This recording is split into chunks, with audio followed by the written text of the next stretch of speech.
بسم اللہ الرحمن الرحیم۔ السلام علیکم ورحمۃ اللہ وبرکاتہ۔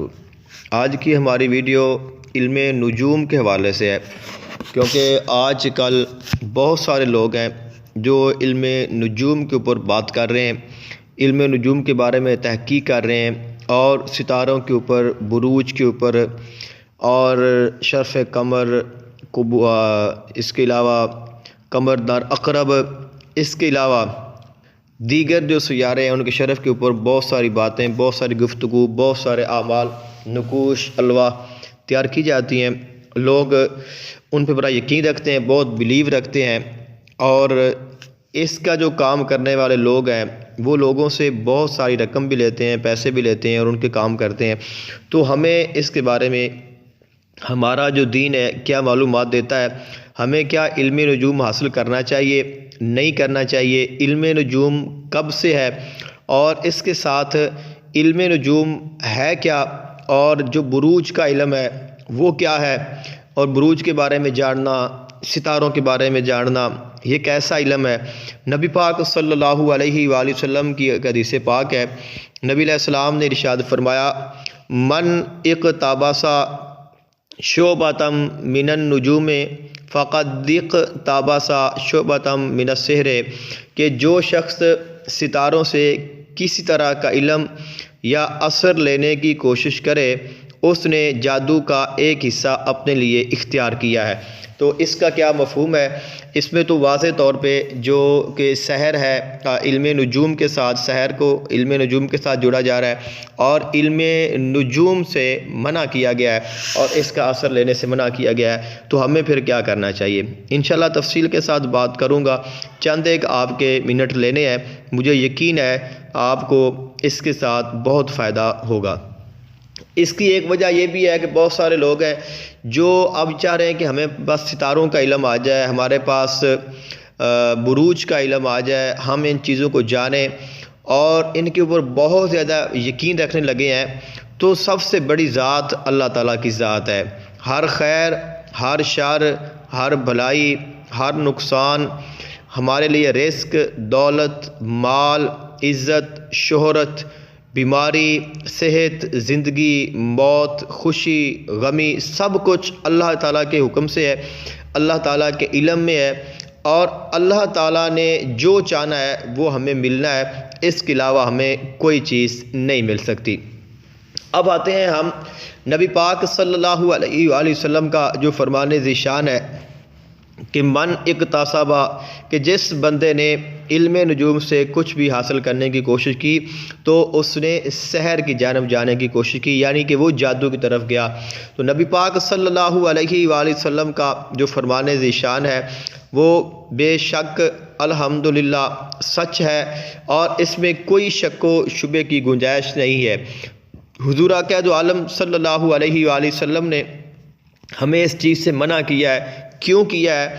کیونکہ اس کے ساتھ ہم جو ہے ہمارا عقیدہ توحید کمزور ہوتا ہے، اس کے ساتھ ہمارا ایمان کمزور ہوتا ہے۔ کچھ لوگ ہیں کہ جو بس ان کے ذہن میں ستارے ہی آ جاتے ہیں، نجوم ہی آ جاتے ہیں، بس وہ ذائچہ دیکھتے رہتے ہیں، وہ اپنے ہاتھ کی لکیریں دیکھتے رہتے ہیں، وہ استخارہ کرواتے رہتے ہیں، اپنے بارے میں، اپنے مستقبل کے بارے میں سوچتے رہتے ہیں، جاننے کی کوشش کرتے ہیں جی کیا ہوگا، اس کا انجام کیا ہوگا، فلاں ہوگا، فلاں ہوگا۔ تو اس لیے نبی علیہ السلام نے ہمیں منع کیا کہ آپ نے ستاروں کی حرکات پہ نہیں جانا، آپ نے بروج پہ نہیں جانا، آپ نے ذائچوں پہ نہیں جانا، آپ نے بھروسہ کرنا ہے تو اللہ تعالیٰ کی ذات پہ کرنا ہے۔ کیونکہ جب جیسے جیسے ہم ان چیزوں کی طرف جائیں گے اور ہماری اس طرف رغبت ہوگی تو ہمارا ایمان کمزور ہوگا اور ہم شرک خفی میں مبتلا ہو جائیں گے۔ تو چونکہ شرک ایک ایسا گناہ ہے کہ ہر گناہ کی معافی ہے لیکن شرک کی کوئی معافی نہیں ہے۔ ان اللہ لا یغفر ان یشرک بہ ویغفر ما دون ذلک لمن یشاء، ہر گناہ معاف ہو سکتا ہے لیکن شرک نہیں ہو سکتا۔ اور جو جادو ہے وہ بالاتفاق کفر ہے، چاہے کوئی کروائے چاہے کوئی کرے۔ بلکہ اس لحاظ سے میرا جو ذاتی نظریہ ہے وہ تو یہ ہے کہ میں کہتا ہوں کہ ہم کسی جادوگر سے اپنا جائز کام بھی نہیں کروا سکتے، کیونکہ اگر وہ کالا علم کر رہا ہے، وہ ناجائز کر رہا ہے، وہ جادو کر رہا ہے، اس کے جادو کی آپ اس کو پیمنٹ دے رہے ہیں یا آپ کروا رہے ہیں تو آپ غلط کر رہے ہیں۔ لہٰذا جادو کرنا، جادو کروانا یہ کفر ہے اور اس سے ہمیں بچنا چاہیے۔ اب اس کے بعد ہم آ جاتے ہیں کہ اگر ہمارا ایمان پختہ ہے، ہم توحید پہ یقین رکھتے ہیں اور ہم بیسک ویسے ہی آپ عمومی طور پہ ہم ان چیزوں پہ دیکھتے ہیں، کیونکہ اللہ تعالیٰ نے قرآن پاک میں بروج کا ذکر فرمایا ہے۔ یہ نہیں ہے کہ یہ بروج کوئی نئی تخلیق ہے، یہ نہیں ہے کہ یہ جو ستارے ہیں یہ کوئی کسی انسان کے بنائے ہوئے ہیں، یہ نہیں ہے کہ ان چیزوں میں تاثیر نہیں ہے۔ اللہ تعالیٰ نے کائنات میں کوئی چیز بھی باطل پیدا نہیں کی۔ وما خلقنا السماء والارض وما بینہما باطلا، آسمانوں زمینوں میں کوئی چیز باطل نہیں ہے، یعنی کائنات میں کوئی چھوٹی سے چھوٹی چیز ہے، کوئی بڑی سے بڑی چیز ہے، کوئی ادنا سے ادنا چیز ہے، کوئی اعلیٰ سے اعلیٰ چیز ہے، ہر چیز میں کوئی نہ کوئی کمال ہے، ہر چیز کا کوئی نہ کوئی مقصد ہے، ہر چیز کے بنانے کی کوئی نہ کوئی خلق کائنات کی غرض و غایت ہے جس کی وجہ سے اس کو بنایا گیا ہے۔ اور وہ بندہ جو کہے کہ نہیں یہ چیز تو باطل ہے، یعنی یہ کہ بندہ سرے سے کہہ رہے کہ علم نجوم تو باطل ہے، تو یہ بات بالکل غلط ہے، کیونکہ کائنات میں کوئی چیز باطل نہیں ہے۔ یہ ذالک ظن الذین کفروا، یہ کافروں کا گمان ہے، وہ کہتے ہیں کہ یہ چیز باطل ہے، وگرنہ کوئی چیز باطل نہیں ہے۔ ہر چیز میں تاثیر ہے، ہر چیز میں اثر ہے، اور ہر چیز اللہ تعالیٰ کی قدرت کی نشانی ہے۔ اگر ہم ان چیزوں کو دیکھیں اور ان پہ غور کریں اور ہمارا ایمان اللہ تعالیٰ کی ذات پہ مضبوط ہو، ہمارا عقیدہ مضبوط ہو، تو پھر اس میں کوئی حرج نہیں ہے۔ اور اللہ تعالیٰ نے خود قرآن پاک میں بروج کا ذکر فرمایا ہے، ستاروں کا ذکر فرمایا ہے، جیسا قرآن پاک کی آیت ہے تبارک الذی جعل فی السماء بروجا وجعل فیہا سراجا وقمرا منیرا وهو الذی جعل اللیل والنہار خلفۃ لمن اراد ان یذکر او اراد شکورا۔ اللہ تعالیٰ نے فرمایا بابرکت ہے وہ ذات جس نے آسمان میں بروج بنائے۔ اب اللہ فرما رہا ہے میں نے آسمان میں بروج بنائے ہیں، اور پھر بروج کی کتنی اہمیت ہے۔ خلق کائنات نے قرآن مجید میں بروج پہ سورہ بروج نازل فرمائی، والسماء ذات البروج والیوم الموعود وشاہد ومشہود قتل اصحاب الاخدود النار ذات الوقود اذ هم علیہا قعود وهم علی ما یفعلون بالمؤمنین شہود۔ اللہ تعالیٰ نے فرمایا مجھے قسم ہے برجوں والے آسمان کی۔ اللہ تعالیٰ کیوں قسم اٹھا رہا ہے؟ اللہ تعالیٰ کسی عام چیز کی قسم تھوڑی اٹھاتا ہے، جس کا کوئی وجود ہی نہیں ہے، جو غیر شرعی ہے، تو اس کی تو اللہ قسم نہیں اٹھائے گا۔ اللہ تعالیٰ اگر قسم اٹھا رہا ہے تو اس کا مطلب ہے کہ ان بروج کی اہمیت ہے، اللہ تعالیٰ کی تخلیق میں ان کا ایک کردار ہے، اللہ نے ان کو بنایا ہے تو ایک مقصد ہے، ان کو ایک چیز دی ہے جس کی وجہ سے اللہ تعالیٰ ان کی قسم اٹھا رہا ہے۔ اللہ تعالیٰ ویسے بھی تو کہہ سکتا ہے مجھے آسمان کی قسم ہے، لیکن وہ فرماتا ہے والسماء ذات البروج، مجھے قسم ہے برجوں والے آسمان کی، یعنی آسمان اکیلا نہیں ہے، وہ برج والا ہے۔ اور اس کے بعد خلق کائنات نے قرآن مجید فرقان حمید میں ستاروں کا ذکر فرمایا ہے، جیسا خلق کائنات نے فرمایا وَهُوَ الَّذِي جَعَلَ لَكُمُ النُّجُومَ لِتَهْتَدُوا بِهَا فِي ظُلُمَاتِ الْبَرِّ وَالْبَحْرِ قَدْ فَصَّلْنَا الْآيَاتِ لِقَوْمٍ يَعْلَمُونَ۔ فرمایا اللہ تعالیٰ کی ذات وہ ذات ہے جس نے تمہارے لیے ستارے بنائے۔ ستارے کیوں بنائے ہیں؟ تاکہ تم ان کے ساتھ ہدایت پاؤ۔ لِتَهْتَدُوا، اس کا جو سمپل معنی ہے وہ یہ ہے کہ لِتَهْتَدُوا، تاکہ تم ہدایت پاؤ، فی ظلمات البر والبحر، اندھیروں میں، خشکیوں میں، تریوں میں، یعنی تم راہ پاؤ۔ تو اب دیکھیں اللہ نے ستارے بنائے ہیں ہماری رہنمائی کے لیے، ہمیں رستہ دکھانے کے لیے، ہمیں اپنی منزل کو پانے کے لیے۔ تو دنیا میں اگر دنیاوی رستوں کے اعتبار سے یہ ہمارے لیے رہنمائی کرتے ہیں، تو اگر ہم ان کو صحیح معنوں میں دیکھیں، ان کو جانیں، تو یہ یقیناً ہماری روحانی طور پہ بھی بہت ساری رہنمائی کریں گے۔ اور اس کے علاوہ خلق کائنات نے قرآن مجید فرقان حمید میں ارشاد فرمایا ان ربکم اللہ الذی خلق السماوات والارض فی ستۃ ایام ثم استوی علی العرش۔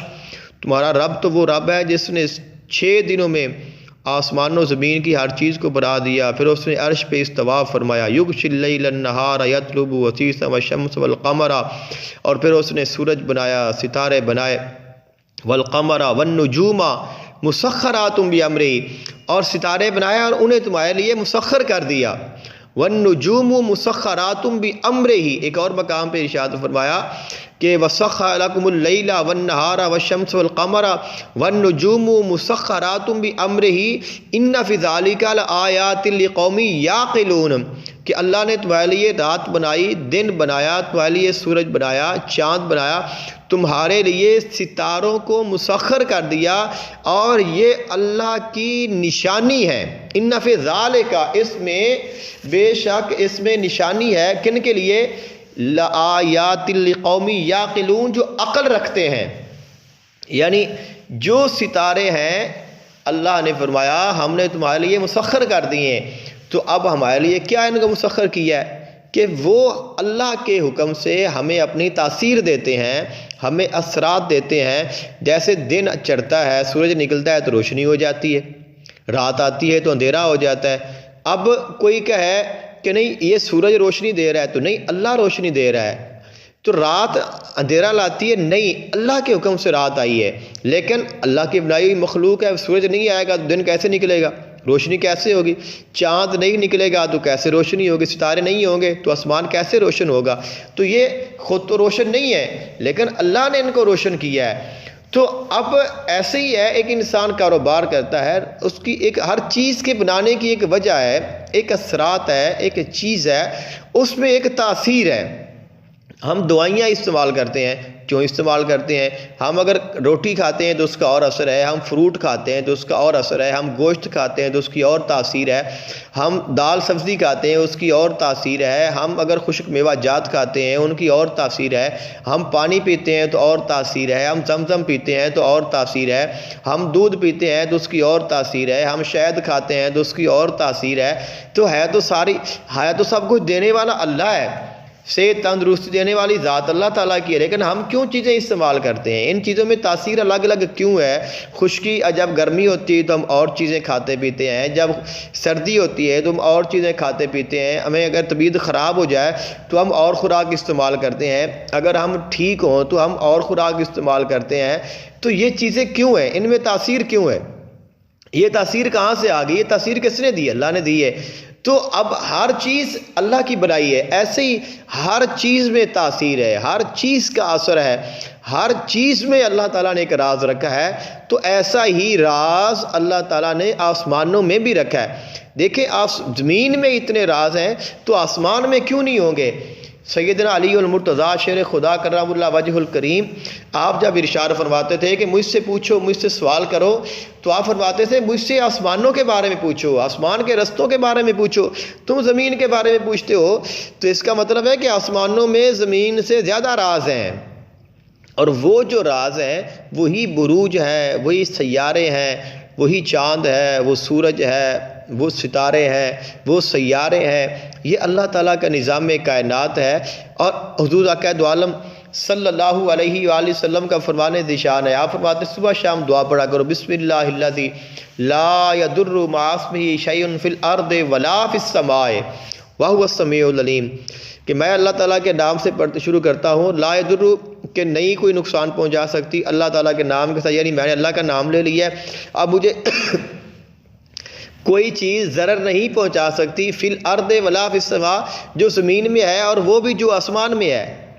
یعنی یہاں سے یہ ثابت ہو رہا ہے کہ زمین میں بھی شر موجود ہے، زمین میں بھی نقصان موجود ہے، آسمانوں میں بھی نقصان موجود ہے. جیسے زمین میں فائدہ ہے ایسے آسمانوں میں بھی فائدہ ہے. تو اس لیے آسمانوں میں بھی فائدے ہیں، آسمانوں سے بھی نقصان آتے ہیں، آسمانوں سے بھی بلائیں آتی ہیں، آسمانوں سے پریشانیاں بھی آتی ہیں. ان چیزوں کا اثرات ہم پہ پڑتے ہیں. تو اس لیے ہم اللہ تعالیٰ کی ذات پہ یقین رکھ کے ان کے بارے میں معلومات حاصل کرتے ہیں. اور اس کے اوپر بہت سارے علماء نے لکھا ہے، اور یہ قدیمی علم ہے، لیکن چونکہ پہلے علم نجوم بہت زیادہ تھا اور وہ ان کا بھروسہ ہی اس پہ تھا، ان کا یقین ہی اس پہ تھا، تو وہ غلط ہے، وہ ناجائز ہے، وہ حرام ہے. لیکن جب یقین اللہ تعالیٰ کی ذات پہ ہو، نفع نقصان، خیر شر، برائی اچھائی، برائی، رزق، دولت، مال، عزت، شہرت، ہر چیز اللہ نے دینی ہے، تو اس میں پھر کوئی حرج نہیں ہے کہ آپ سبب کو اختیار کرتے ہیں، کیونکہ سبب اختیار کرنا ہر انسان کو اللہ تعالیٰ نے اس کی اجازت دی ہے، اور یہ جہان ہی عالم اسباب ہے، دنیا کو کہا ہی عالم اسباب گیا ہے، تو اللہ تعالیٰ کا ایک نام ہے مسبب الاسباب، جو سببوں کو جوڑنے والا ہے، تو یعنی یہ دنیا ہے ہی عالم اسباب ہے، اس میں سبب کو اختیار کرنے میں کوئی حرج نہیں ہے، لیکن آپ کا جو یقین ہے، آپ کا جو ایمان ہے، وہ صرف مسبب الاسباب پہ ہونا چاہیے، یعنی آپ سبب کو اختیار کریں لیکن یقین مسبب الاسباب پہ رکھیں، تو اس میں کوئی حرج نہیں ہے۔